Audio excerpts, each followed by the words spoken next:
Well, did you know there are 107 million singles in the U.S. right now, and more than a third are over the age of 50? It is the fastest growing segment on dating sites. In fact, so much so that Match.com, for example, created its own site called Our Time for singles over 50. So joining me this morning is Bela Gandhi, the founder and president of Smart Dating Academy. It's good to have you always, Bela. Thank you. It's so nice to be here. Well, you're the expert to talk to about this. And I imagine when you're in your 50s, it is much harder and there are different challenges for dating than there are when you're in your 20s.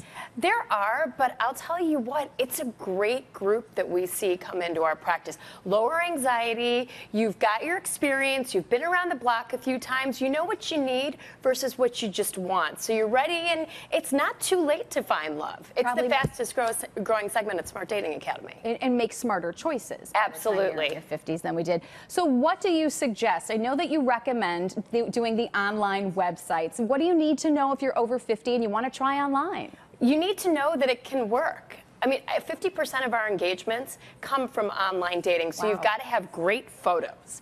You need to have a great headshot. You need to have great body shots to back those up. And pick a great site.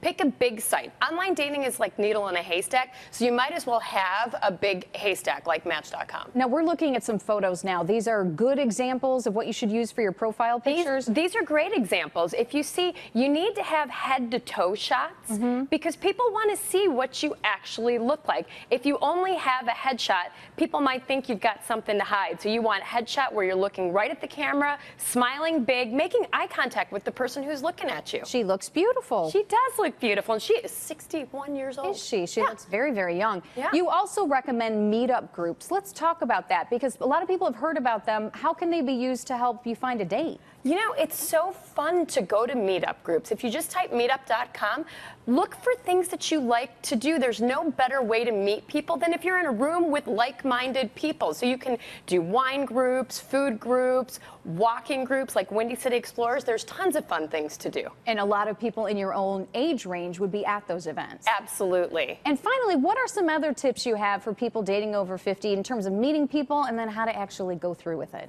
You know what? Change up your routine. A lot of people, for example, work from home or work in the same building. Change up where you're going to get your coffee. Get off of your desk, go out for lunch, make eye contact with people, chit chat and smile. You never know. It only takes one person. Very good advice, as always. Bela, thank you so much for being with us. Thank you. Good luck to all the singles out there over 50. Bela will get you hooked up if you need more information. Thanks so much.